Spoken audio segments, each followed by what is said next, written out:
Assalamualaikum warahmatullahi wabarakatuh. Perkenalkan nama saya Sanjaya, NPM S1 di 018022. Nah, pada video sebelumnya kita telah menjelaskan tentang estimasi model ekonometrika dengan menggunakan metode matriks dan OLS. Nah, dari kedua metode tersebut, bentuk fungsional yang digunakan adalah dalam bentuk linear, yaitu baik linear sederhana maupun bentuk linear berganda. Nah, pada video kali ini saya akan menjelaskan tentang estimasi berbagai bentuk fungsional model ekonometrika. Ada beberapa bentuk fungsional yang dapat kita gunakan, yaitu yang pertama ada model linear berganda, model resiprokal, model double log, model eksponensial atau log linear, model semi-log atau linear log, dan model log inverse. Lalu terkadang peneliti juga sering dihadapkan pada kenyataan bahwa tidak semua model mempunyai konstanta intercept. Nah, terkait hal ini, maka dimungkinkan untuk mengestimasi model tanpa menggunakan konstanta. Jadi di sini terdapat 7 model ekonometrika yang dapat dipilih untuk menganalisis data yang kita gunakan. Nah, lantas bagaimana untuk memilihnya? Untuk memilih model ekonometrika apa yang akan kita gunakan, dipilih berdasarkan beberapa pendekatan, yaitu pendekatan teori, pendekatan penelitian terdahulu, serta data, kemampuan, dan kompetensi peneliti juga sangat berpengaruh terhadap pemilihan model. Nah, agar lebih memahami berbagai macam model ekonometrika, mari kita bahas satu persatu. Nah, di sini saya masih menggunakan data, yaitu analisis efisiensi penggunaan faktor-faktor produksi pada usaha tani kentang di Kecamatan Batur, Kabupaten Banjarnegara. Data yang digunakan terdiri dari YT, yaitu variabel dependentnya merupakan jumlah produksi kentang. Kemudian ada X1T, itu luas lahan, X2T yaitu jumlah bibit, X3T yaitu pestisida, X4T yaitu pupuk, S5T yaitu tenaga kerja. Nah, ini merupakan variabel independennya. Nah, kemudian data tersebut akan kita estimasi dengan menggunakan metode OLS dalam 7 bentuk model yang berbeda. Oke, langsung saja kita mengestimasi yang pertama, yaitu 1. Model linear berganda. Untuk bentuk fungsionalnya yaitu YT sama dengan beta 0 tambah beta 1 X1T tambah beta 2 X2T tambah beta 3 X3T tambah beta 4 X4T tambah beta 5 X5T tambah ET. Nah, untuk mengestimasi model tersebut kita menggunakan instruksi sebagai berikut. Oke, langsung saja pada kolom editor kita klik file 21, enter. Kemudian kita cari lokasi kita menyimpan data kita. Ini Ctrl C, Ctrl V, garis miring. Kita kembali lagi untuk mengcopy nama filenya. Ctrl C, Ctrl V. Kemudian div. Instruksi kedua yaitu sampel 140 sesuai dengan jumlah sampel yang kita gunakan. Nah, instruksi ketiga yaitu read. Kemudian jangan lupa kode yang kita gunakan 21 sesuai dengan instruksi pertama. Kemudian diikutin dengan urutan variabel sesuai dengan data yang ada di Excel yang kita gunakan.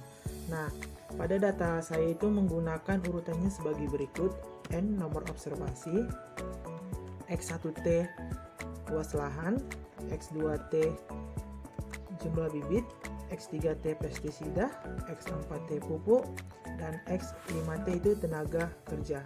Kemudian kita buat YT sebagai variabel dependentnya itu jumlah produksi. Garis miring div. Oke, instruksi keempat yaitu menunjukkan metode yang kita gunakan, yaitu metode OLS.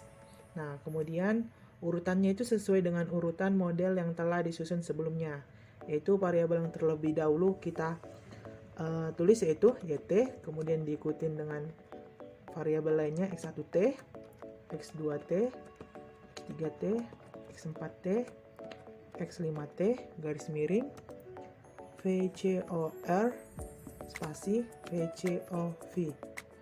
Dan instruksi terakhir yaitu stop.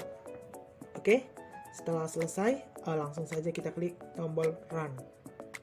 Nah, pada kolom sajam, nantinya akan muncul hasil analisis dari instruksi yang kita ketik tersebut.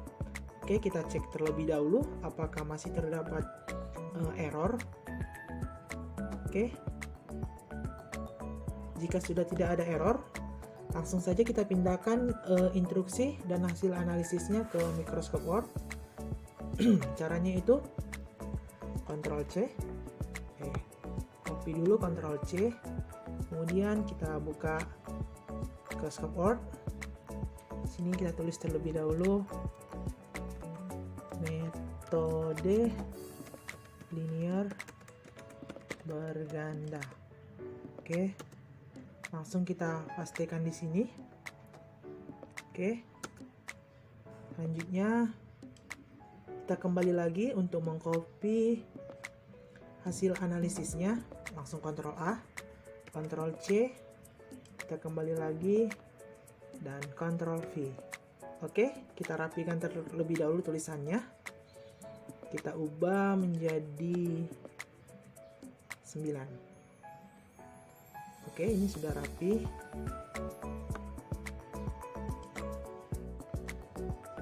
Oke, model yang kedua adalah model linear berganda, tapi tanpa menggunakan konstanta. Nah, untuk instruksi lainnya tetap sama, kita tetap menggunakan file, sample, read, dan OLS. Nah, namun di sini yang berbeda pada baris keempat yaitu OLS, kita tinggal menambahkan atau memasukkan instruksi no const, kemudian kita spasi. Nah, setelah itu langsung saja kita klik run. Oke, maka akan muncul hasil analisis tanpa konstanta pada kolom sajam. Nah, jika kita lihat bedanya dengan model pada regresi linear berganda yang sebelumnya kita lakukan. Nah, di sini terdapat variabel konstanta ini seperti ini tampilannya. Nah, di sini terdapat variabel konstanta khususnya untuk nilai estimate koefisiennya. Nilainya itu kita gunakan sebagai beta 0 atau konstanta dalam suatu model.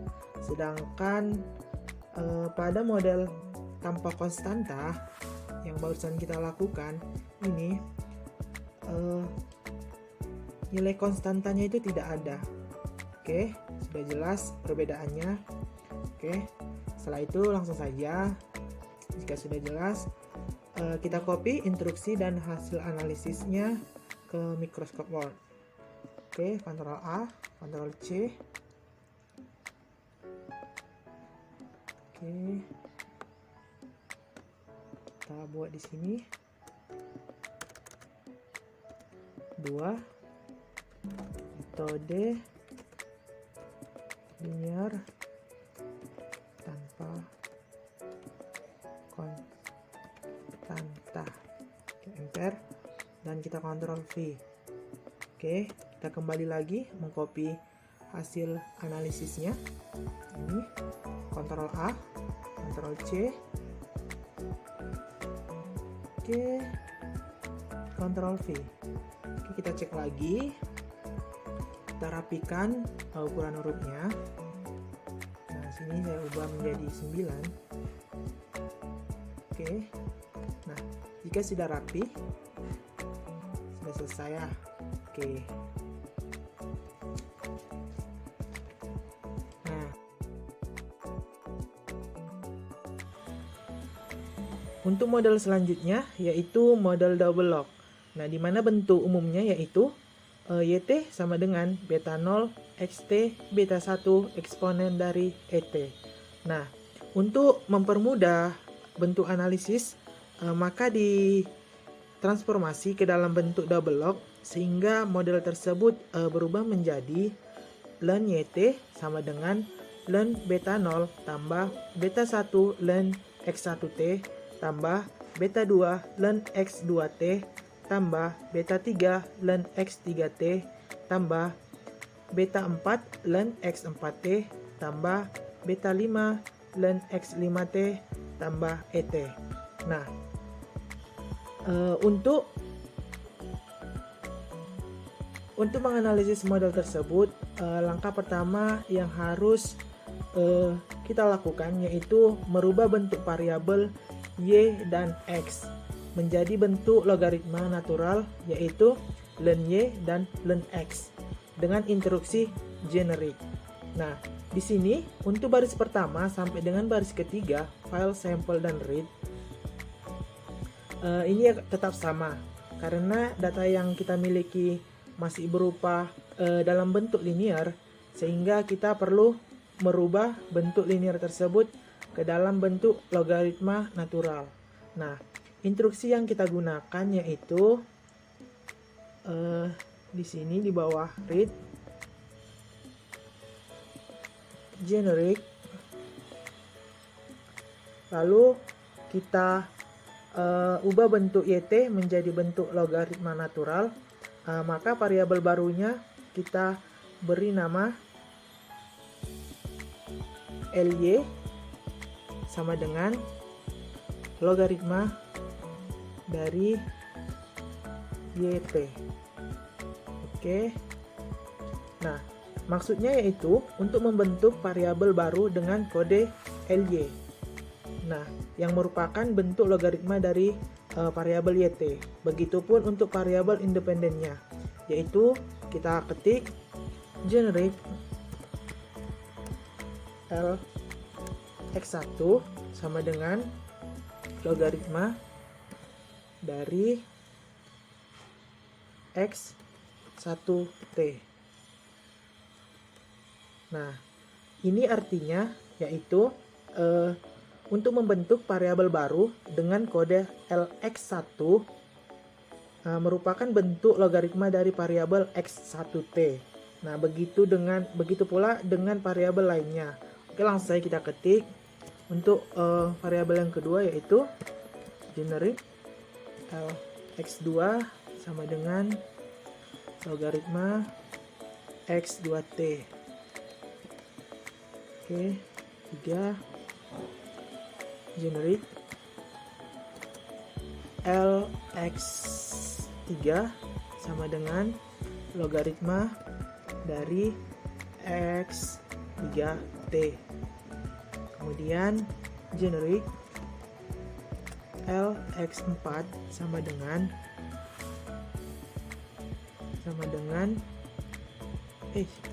LX4 sama dengan logaritma dari X4T, dan yang terakhir yaitu generate LX5 sama dengan logaritma X5T. Oke. Nah, selanjutnya instruksi yang kita gunakan tetap menggunakan metode OLS, namun variabel yang kita masukkan ke dalam instruksi ini adalah variabel-variabel baru yang sudah kita bentuk sebelumnya, yaitu di sini kita ubah YT ini menjadi LY. Nah, kemudian ini juga kita ubah X1T ini menjadi LX1. Nah, untuk T-nya kita hapus. Kemudian LX2T, LX3, LX4, yang terakhir LX5. Oke, untuk no konstantan ini kita hapus saja. Oke. Nah, kemudian yang terakhir itu adalah stop. Oke, langsung saja kita klik run setelah semua instruksinya selesai. Oke, maka pada kolom sajam hasil analisis dari model double lock tadi akan muncul, yaitu seperti ini. Ini kita cek juga terlebih dahulu apakah masih ada yang error. Oke. Nah, output yang muncul pada analisis ini sudah berupa output model double lock. Nah, logaritma natural pada sisi dependent dan pada sisi independent. Oke, jika sudah selesai, kita bisa menyimpannya pada Microscope Word. Untuk model selanjutnya yaitu model eksponensial atau logaritma linear. Nah, untuk bentuk umumnya yaitu YT sama dengan eksponen dari beta 0 tambah beta 1 X1T tambah beta 2 X2T N tambah ET. Nah, agar model ini dapat diestimasi, maka dilakukan transformasi untuk logaritma sehingga menjadi ln YT sama dengan beta 0 tambah beta 1 X1T tambah beta 2 X2T tambah beta 3 X3T tambah beta 4 X4T tambah beta 5 X5T dan tambah ET. Nah, untuk mengestimasi model ini, instruksi dari generik len X1 sampai dengan len X2 ini kita hapus terlebih dahulu. Oke. Nah, kita hapus terlebih dahulu sehingga hanya tersisa instruksi seperti ini. Nah, untuk ALS kita masukkan variabel baru LY dan untuk variabel X masukkan variabel independen dalam bentuk linear yaitu X1T. Nah, ini kita ubah semuanya. X1T. Begitu juga dengan ini. X2T. X2T. X3T. X4T. Dan X5T. Oke, jika sudah, kita langsung saja mengetik tombol run. Maka pada kolom sajam akan muncul hasil analisis dari instruksi model eksponensial tersebut. Nah, kita cek lagi apakah masih ada error. Jika sudah tidak ada, lantas kita bisa menyimpan instruksi dan hasil analisisnya pada Microscope Word. Oke, untuk model selanjutnya yaitu model semilog atau linear logaritma. Nah, bentuk semilog merupakan bentuk kebalikan dari model eksponensial, di mana eksponensial variabel independennya merupakan fungsi linear dari variabel independen. Nah, untuk persamaannya di sini sudah ditransformasi untuk memudahkan analisis menjadi yaitu YT sama dengan ln beta 0 tambah beta 1 ln X1T tambah beta 2 ln X2T tambah beta 3 ln X3T tambah beta 4 ln X4T tambah beta 5 ln X5T tambah ET. Nah, pada model ini yang perlu dirubah ke dalam bentuk logaritma natural adalah variabel independennya saja. Nah, caranya sama seperti instruksi double lock tadi. Nah, kita perlu membentuk variabel baru yaitu generic L X1 sama dengan logaritma dari X1T. Oke, tutup kurung. Nah, ini merupakan bentuk logaritma dari variabel X1T.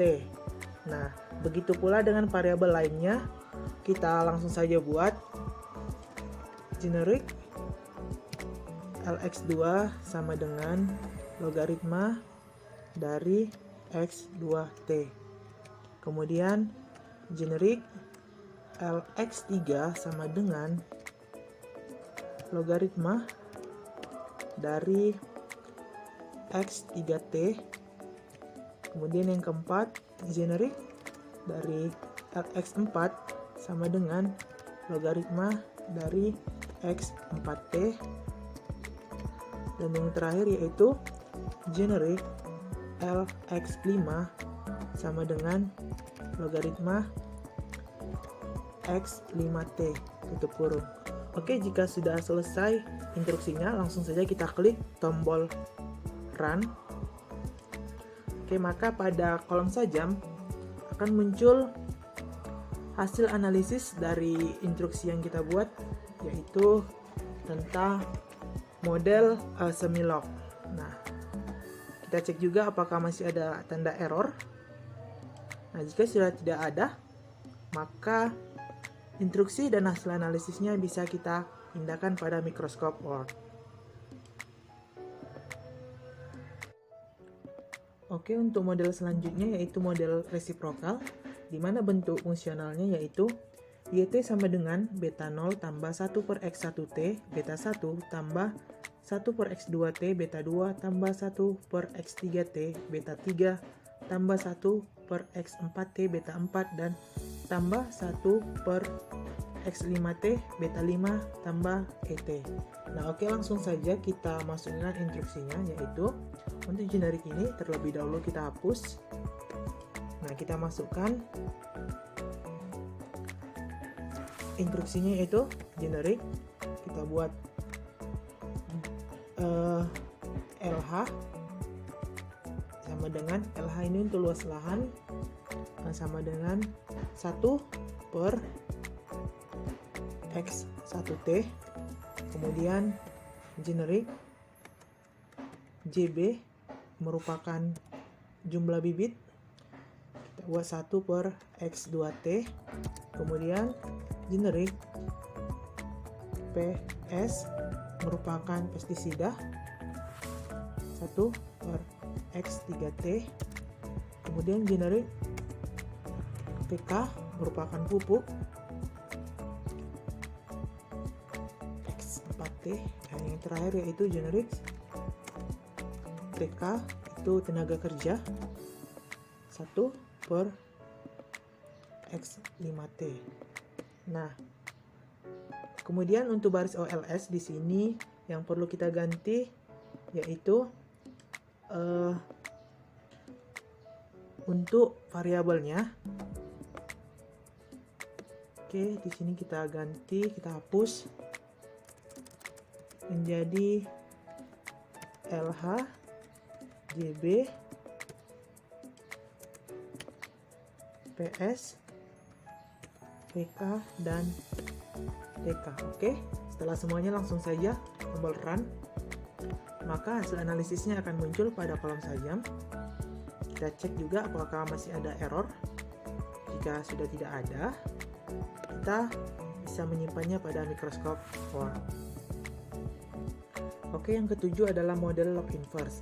Nah, sama dengan model resiprokal tadi, hanya saja di sini kita perlu menambah satu instruksi, yaitu merubah variabel YT menjadi bentuk logaritma natural, yaitu di bawah instruksi read kita buat generik LY sama dengan logaritma dari YT kurung. Kemudian kita perlu merubah angka 1 ini menjadi tanda min untuk keseluruhannya.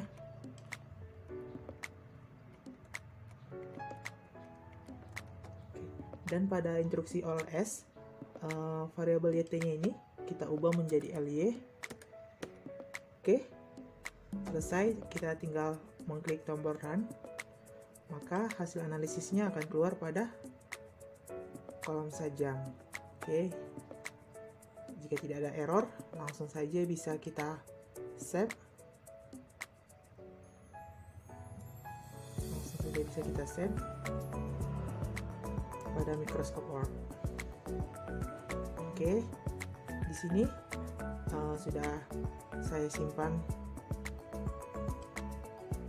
untuk instruksi dan hasil analisisnya dari ketujuh model fungsional ekonometrika yang dapat kita gunakan. Nah, dari ketujuh ini kita bisa memilih mana yang terbaik. Kita memperhatikan yang mana nilai R-square-nya lebih tinggi. Itu yang lebih baik kita gunakan. Oke, sampai di sini. Sekian video ini, semoga bermanfaat. Wabillahi taufiq wal hidayah. Wassalamualaikum warahmatullahi wabarakatuh.